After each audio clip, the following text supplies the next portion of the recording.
Welcome to episode 6 of The Study. This is darkknightrecords.com. Go to darkknightrecords.com and download and listen to all previous episodes of The Study. Today we're going to talk about the 2016, fellas. Ladies and gentlemen, we're going to talk about the year that changed just about everything and hit just about everybody I know swiftly in the crotch. So we're going to get right to it. Going back real quick to episode 5. One of the most common things regarding the vegan conversation I hear in discussion is people saying, I just like the taste of meat, whether they're talking about fish, chicken, or whatever. And I ask them, do you eat it raw or unseasoned? And the response is always no. I always ask them then, what do they put on their meat? The response is usually everything from salt, pepper, leaves, and sauces that are found in the plant kingdom. So to which I continue, so you're saying that what you really like is not the taste of meat, but of the plant-based ingredients that create the taste you enjoy, correct? And then they make the connection. So what they do with that connection, what you do with that connection is up to you. Unless I get the occasional yes every once in a while, I have a few bites raw, or there are some cultures out there that do this, and that.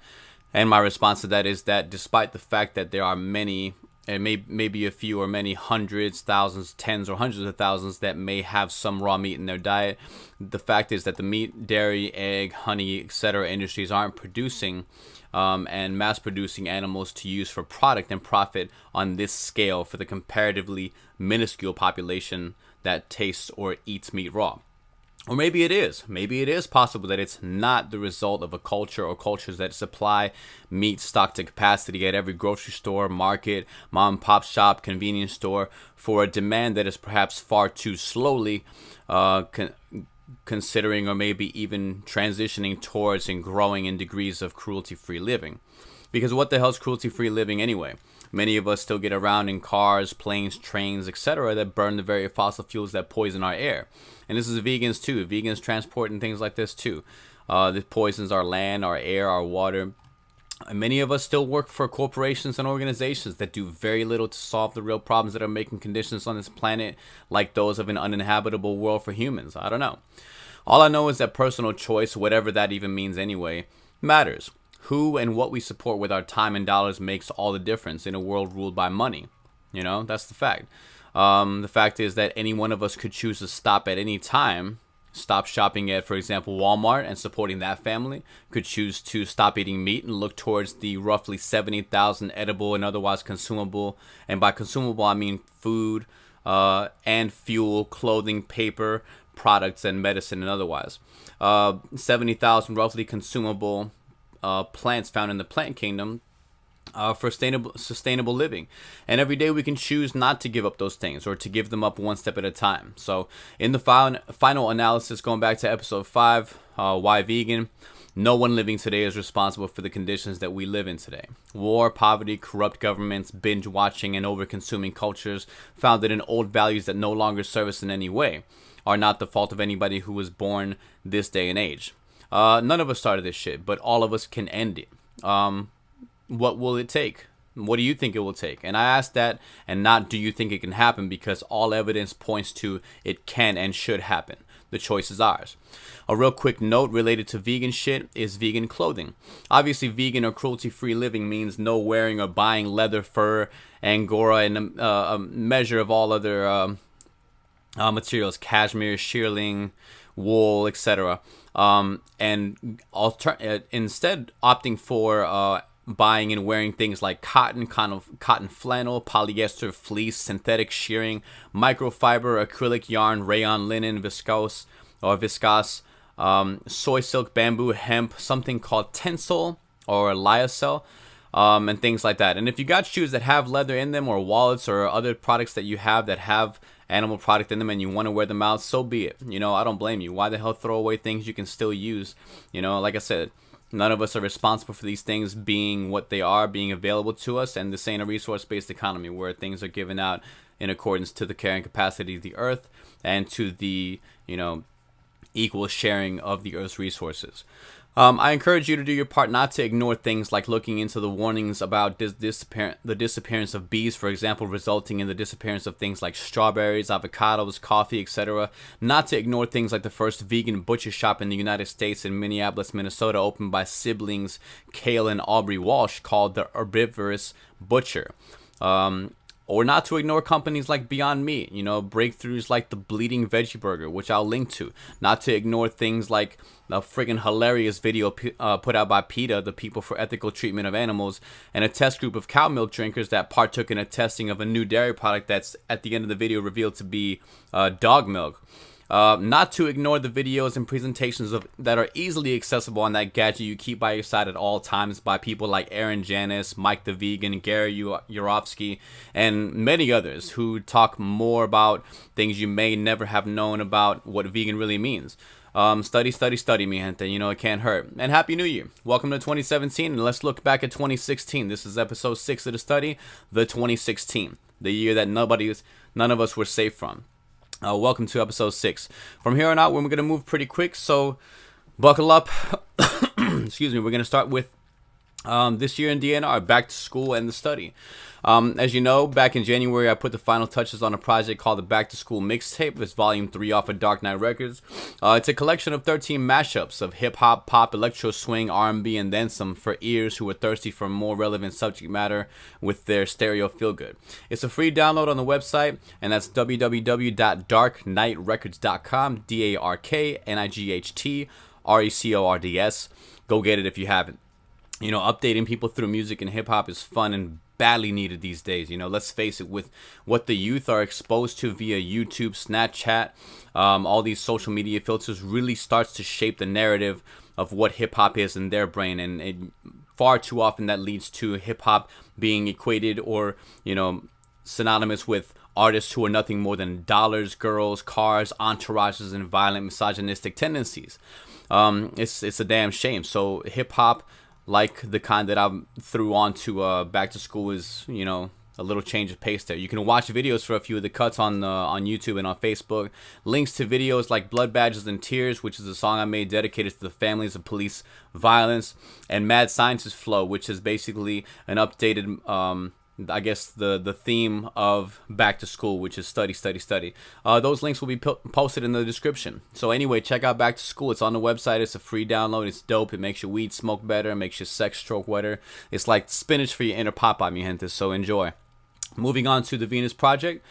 2016 was a hell of a year for the Venus Project. Having learned about the Venus Project and the work of Jacques Fresco and Roxanne Meadows through my brother maybe around 2013 or 2014, their lectures and videos really interested the hell out of me and made a lot of sense. One video in particular titled "The Choice Is Ours," parts 1 and 2, which was what it was at that time, with an ending indicating an upcoming 4-part complete version. It really caught my attention. It's one of the most brilliant presentations I think I've ever come across, and if you're interested in a glimpse into a world you may have never known was possible for the first time in human history, check it out, please. I advise you, do not miss this one. It's called "The Choice Is Ours."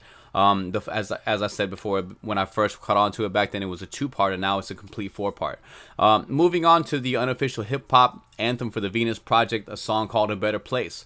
I wrote this verse back in August 2015, just messing around with some stuff and some ideas, and then added some more to that.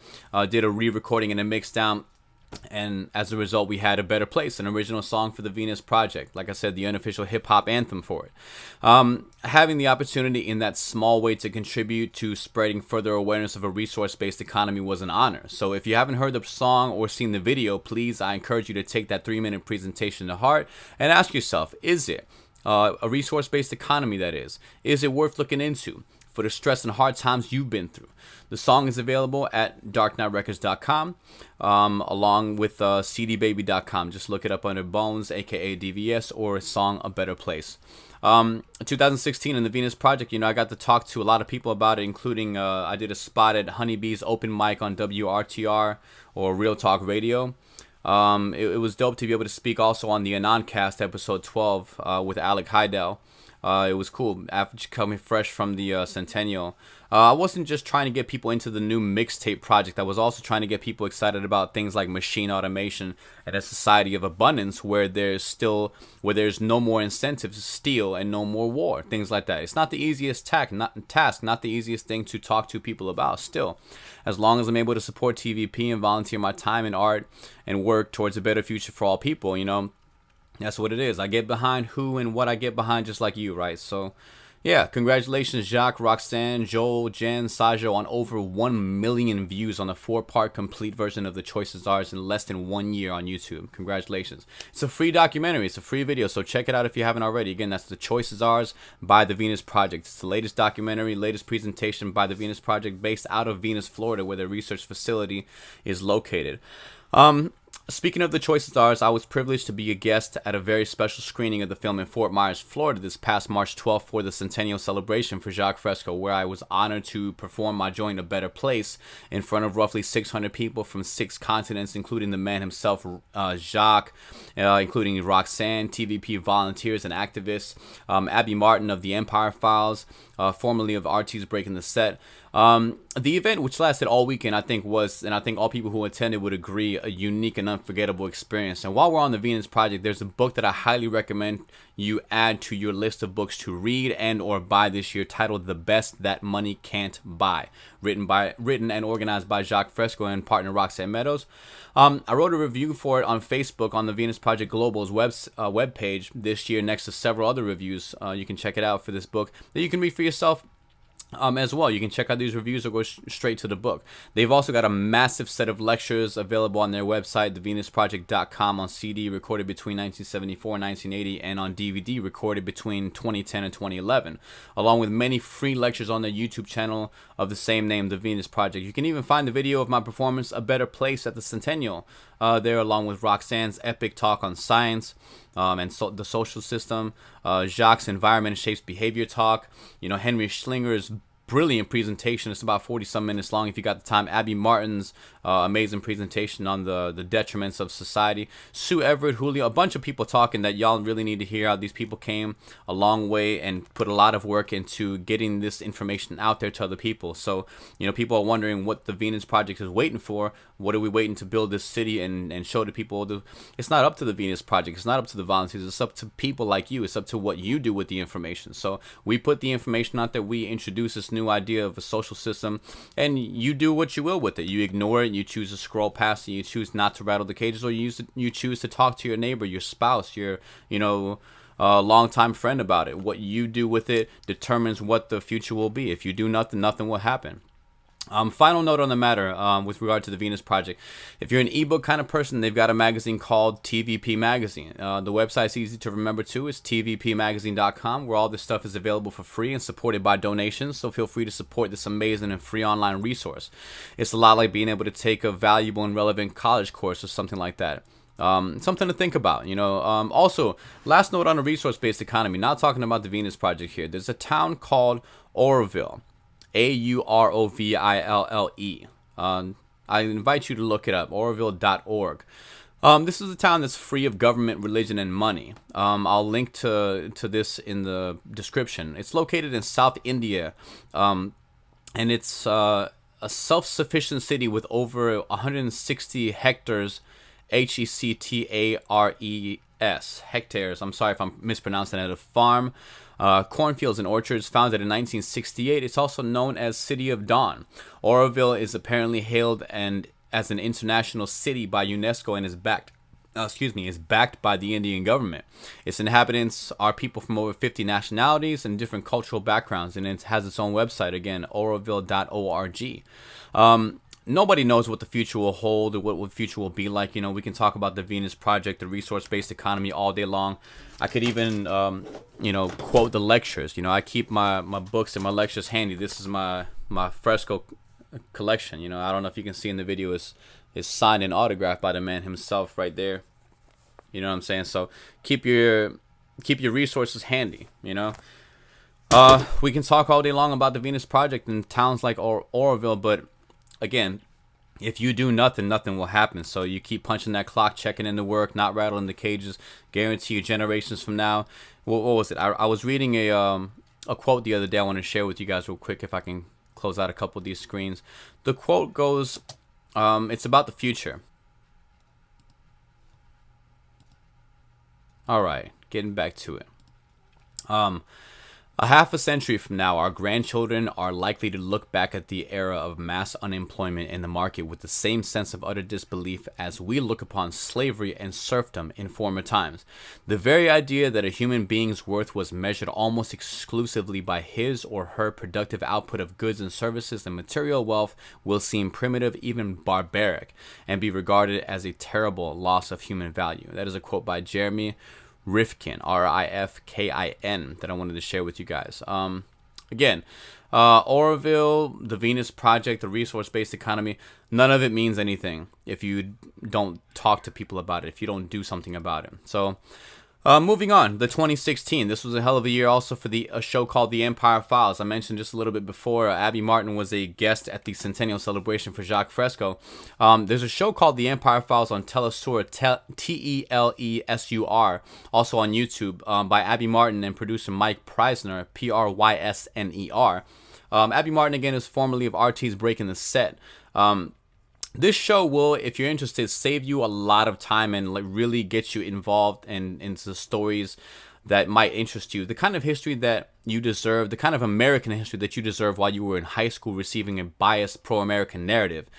This show is going to save you a lot of time. Abby Martin presents these 30-minute reports on little and overlooked historical events that have helped shape the culture we live in today.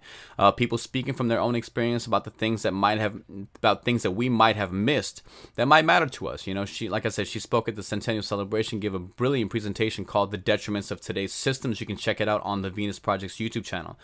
She was also arrested this July at protests outside the Democratic National Convention, and also spoke at Zeitgeist Day in Athens, Greece, for the Zeitgeist movement that formerly worked with the Venus Project. Speaking of news that'll save you time, Democracy Now! It celebrated 20 years since first going on the air as a radio-only news show with about a 100-city tour. I met Amy Goodman in Washington, D.C. this year at one of her talks and book signings for their new book called Democracy Now! 20 Years in Covering the Movements Changing America. I greeted her with thank yous for her work in Democracy Now! And keeping grassroots movements and independent media like it alive and strong.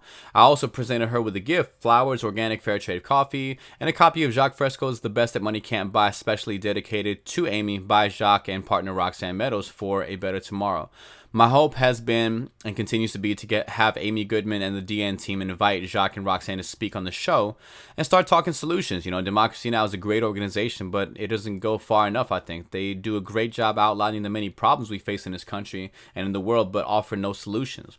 So far, no TVP on DN, but we has hope, precious. We has hope. Anyway, Amy Goodman this year has had a bullshit warrant arrest issued for her arrest in North Dakota at Standing Rock because she was standing with the protesters and documenting what I understand to be private security contractors unleashing dogs violently to attack peaceful protesters.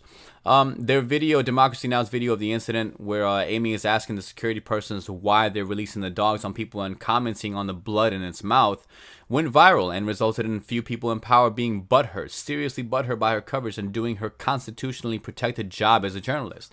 So anyways, charges of rioting and later trespassing didn't stick or deter her from continuing to do her job and allow Democracy Now! To keep pushing grassroots media and giving a platform to people like the supporters and protesters and activists and water protectors at Standing Rock to speak from their own experience. These are people who are forced to document police activity using their own drones because of the unfortunate and fucked up media silence that journalists like Amy Goodman and Abby Martin speak of. If you're not familiar with Amy Goodman, Juan Gonzalez, and the amazing work at Democracy Now!, and you want to stay informed by media not sponsored by the oil companies and corporations, but rather listener-sponsored and supporter-sponsored radio, I encourage you to check out their website. It's democracynow.org. So that's a good part of my 2016 right there. I got to meet Abby Martin and Amy Goodman and talk to both of them about the way shit is in the world, and great experiences, So we're going to move on with the 2016. This is episode 6. I thank you guys for joining us and hanging with us. We're about 20 minutes in. Moving on with the 2016. How can we talk about 2016 and not talk about police, right? I mean, no matter how you feel about them, even if you're a cop or have families that serve these organizations that keep the establishment in power with little regard for the well-being of the population, operating with almost complete impunity, I think we can all agree that the power of the video camera and social media have shown the world, especially in this country, what people in impoverished and colored neighborhoods have been saying for decades, that the police are completely out of control and do not serve and protect anyone but themselves and those above them. Jacques Fresco of the Venus Project talks about a time when he was about 13 or so, walking over the Brooklyn Bridge, where he witnessed two police officers throw a drunk man off the bridge, because it was much easier apparently to do that than to take him in and book him, especially considering he might be drunk and throw up in the car and the smell, and what the hell, he's just a bum, right? And that incident bothered Jacques, just like all the incidents caught on video may bother many of you. And there are, of course, those out there who stand by their officers who are, according to them, just doing their jobs and being justified in these brutal shootings. I invite those people to reconsider and put themselves in the position of the victims and their families for this next part. The 2016 was the year we were reminded of things like the following. Stay with me here. We'll try to move through this fast. And the links will be posted to many of the stories you're about to hear mentioned for you to look into and think for yourself. The 2016 was the year that we were reminded of things like the fact that we are 58 times more likely to be killed by a police officer than by a terrorist. We were reminded that 2016 was also the year we saw what some might call glimpses of justice, as there was with the case of Judge Timothy Henderson having sentenced former Oklahoma City police officer Daniel Holtzclaw to 263 consecutive years in prison for his serial rapes of African American women. 2016 was also the year that a Chicago police officer murdered a 19-year-old and sued the kid's family for $10 million. How do you murder someone and then sue their family for $10 million? This was the year that police violence had gotten so bad in the U.S. that the United Nations got involved. It was reported back in 2015, but I think it's relevant now. But the United Nations called attention to the world to how badly police in the United States are operating. All right, that's the United Nations. 2016, we've also seen officers this year stand in solidarity with the 99%, if you will. Along with the two officers of Standing Rock turning in their badges, police in Thailand laid down their vests and barricades in solidarity with protesters. So I'll link to that in the description as well. 2016 is the year we have to remember these names. From Laquan McDonald to Freddie Gray, Delron Small, Sandra Bland, Alton Sterling, Philando Castile, Keith Lamont Scott. Everybody to Eric Gardner, who's the only person in the Eric Gardner case who's facing jail time, not the officers responsible.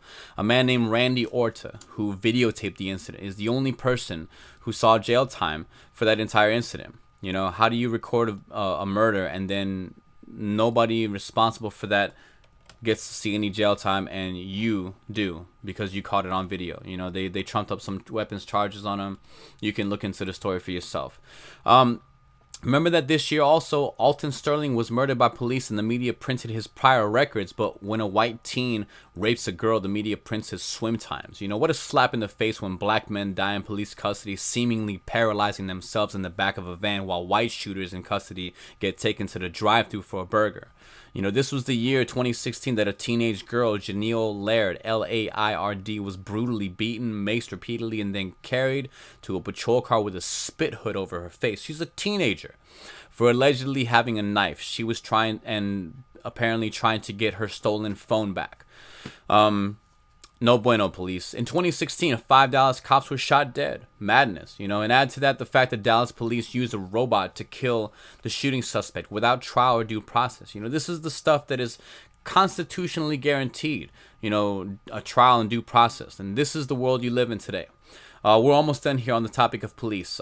This is the year where belligerent cops accused Dajuan Yours, Dejuan, last name Yourse, of breaking into his own house and savagely beating him. This is the police state that we live in.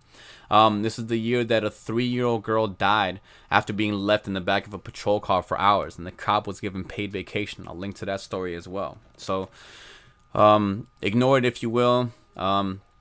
People have been saying it for decades. The police are out of control and they don't serve us. Think what you want. The stories are there for you to read for yourself. And I ask you again, put yourself in the victim's shoes. Put yourself in the people's shoes.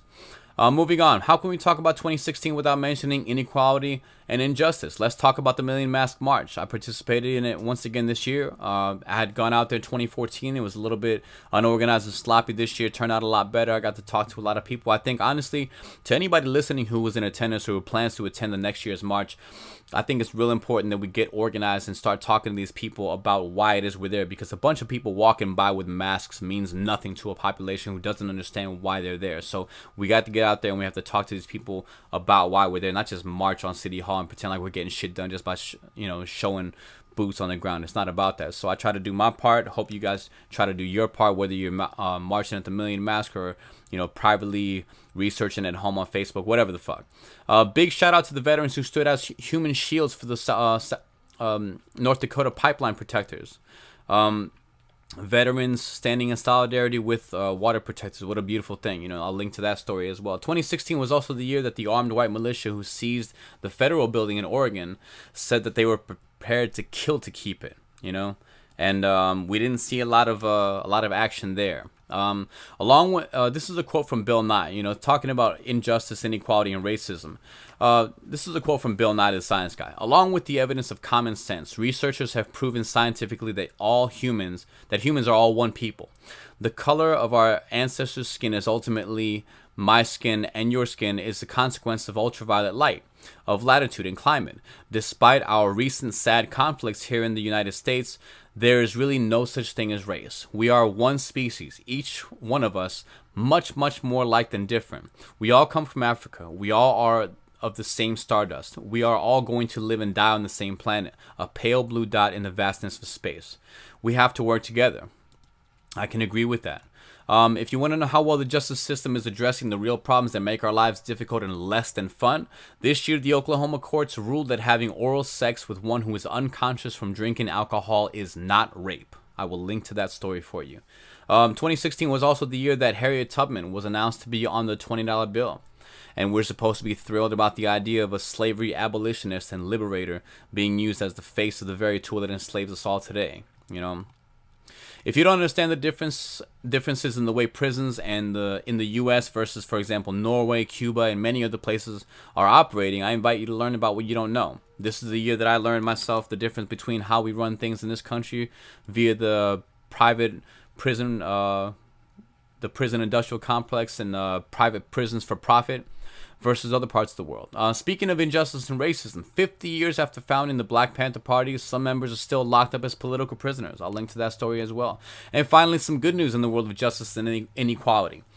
Iceland finally confirms 9 top bankers to be jailed for 46 years. I'll link to that story, and hopefully that'll catch on in the United States as well.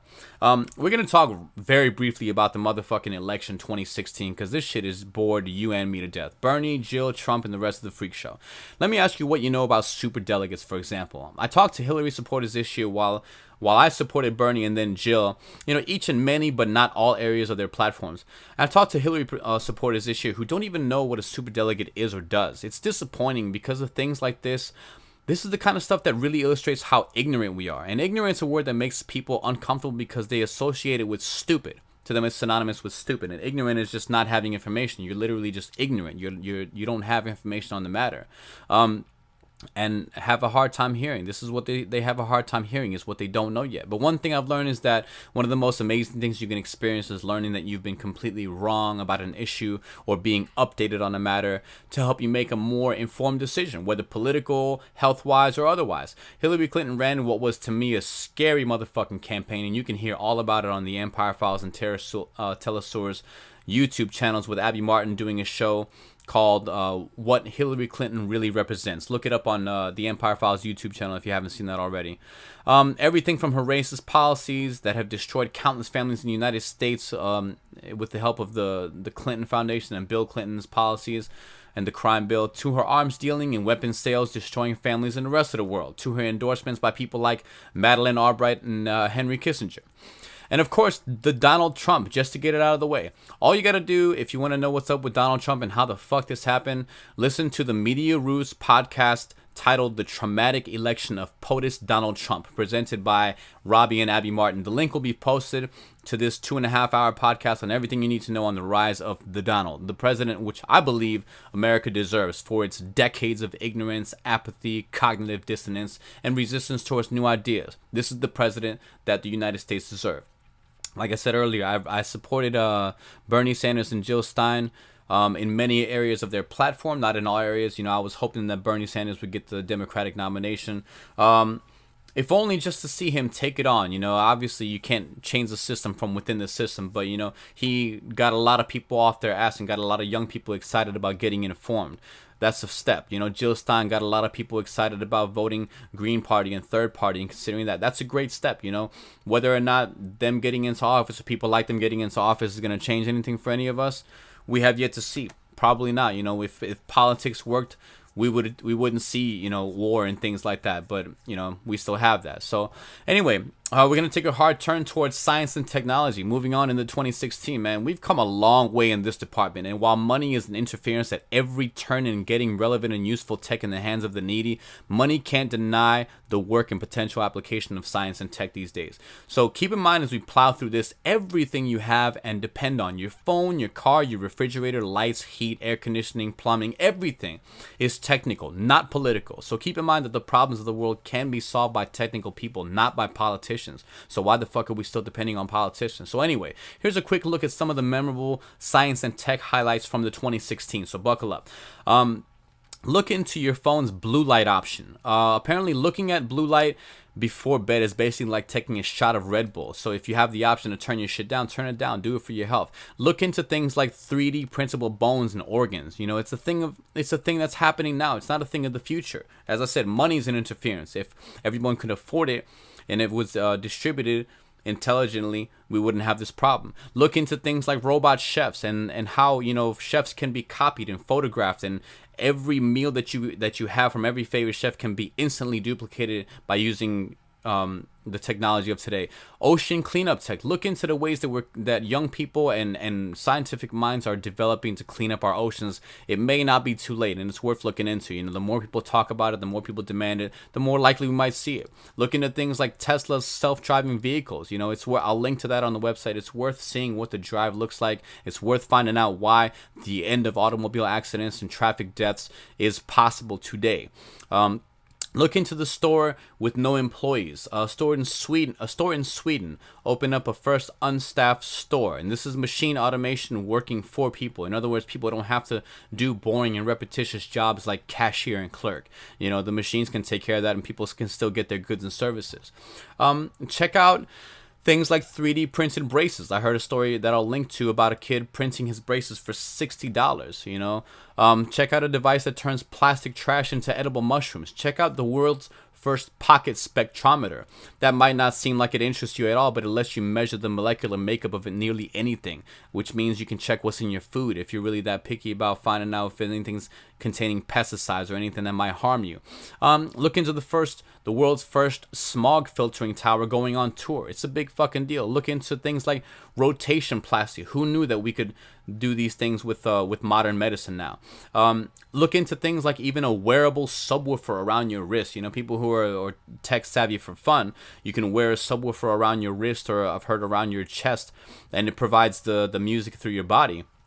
Look into things like farmbot.org, and newer ways to grow food, to increase the agricultural yield without having to exhaust soil or look for arable land that, the animal agriculture and fossil fuel industry is quickly destroying. Look into things like 3D printed food and 3D printed organ tissues. See, this is what I mean by science and technology really paving the way for human progress, because it's slow and boring, repetitious human jobs that are really killing us from the inside out. We say get off your ass and get a job. We say go to work. There are lots of people hiring, but none of that shit's really solving the problems. How many generations more can we continue that process of just showing up to work and nothing changing? You got to think ahead. You got to think about your kids' future, your kids' futures. You plan on this planet being around that long, then you better look into things that we can do to provide more sustainable living, because the way that we're living right now, it's not happening. Not with checking in the work and checking out like nothing's going to go wrong because we're okay in our little personal bubble. Finally, we're going to wrap up the 2016 with a look at us. Human beings and the culture we've created and live in, whether we like it or not. So hold on tight. This is we're gonna come to a quick end. We're about 34, 35 minutes in.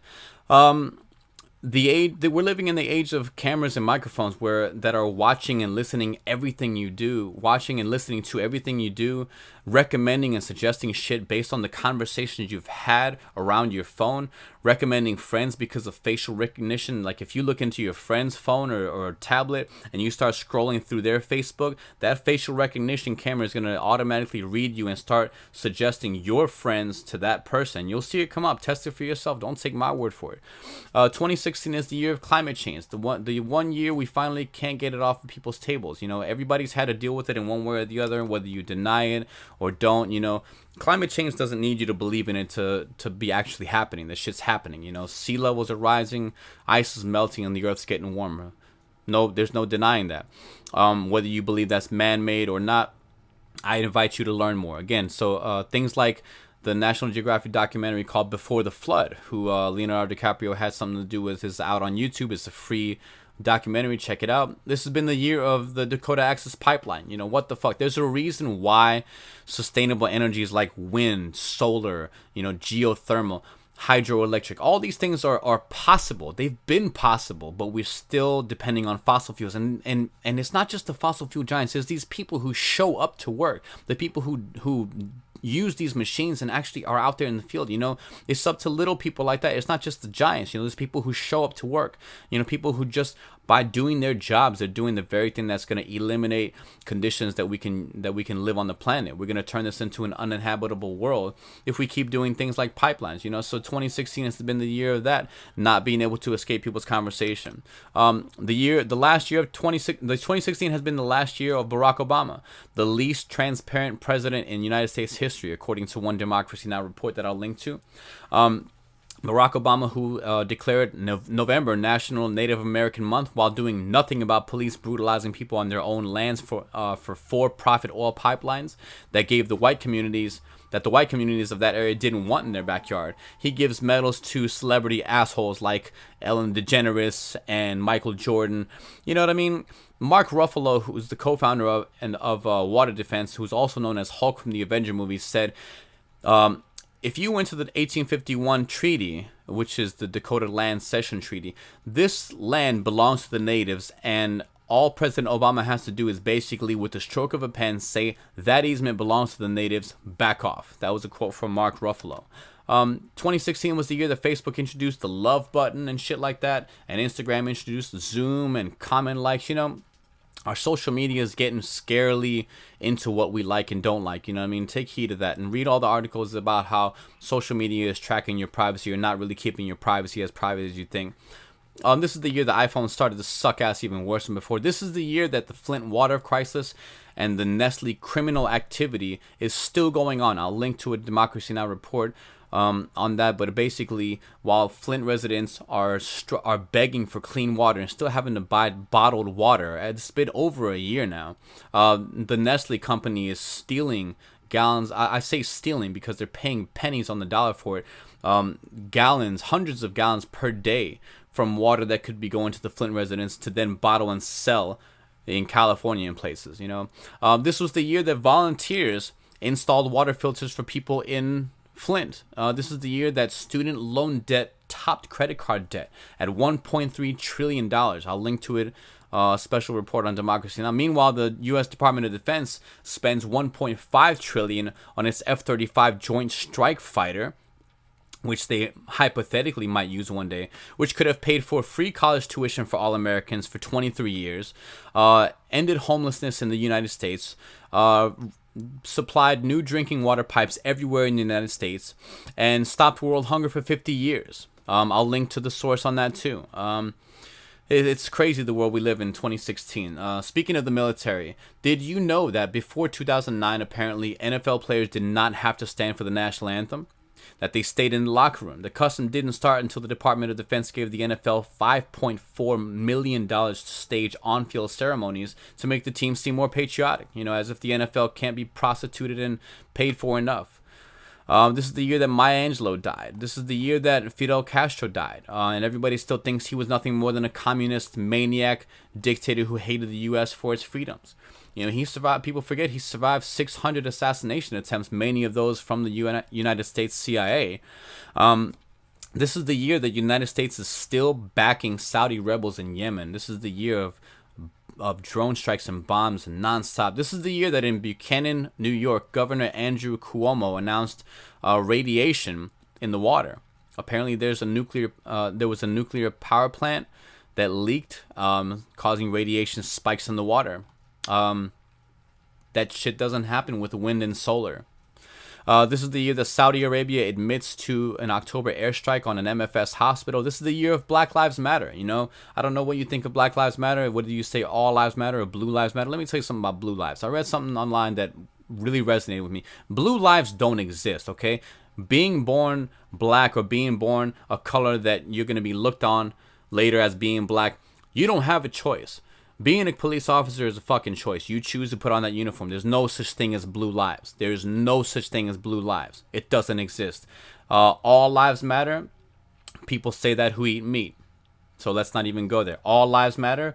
People who say that also support the wars. People who say that also support the very militaries that are destroying, bombing Doctors Without Borders hospitals. So you can't say all lives matter if you support that kind of thing. 2016 was the year of the Peru oil spill. I'll link to that. 2016 is also the year that the 500 largest U.S. companies have $2.1 trillion stockpiled overseas to escape some of the highest corporate taxes at 35%. Why does that matter? Because that's more than the entire GDP of India, and it's also the taxes avoided add up to about $620 billion in missed revenue. That's enough, and this is where it matters to you. This is enough to have ended the national deficit at $483 billion, putting an end to homelessness at $20 billion, provided free college tuition to all at $62.6 billion, and still have $54.4 billion to spare. Why does it matter?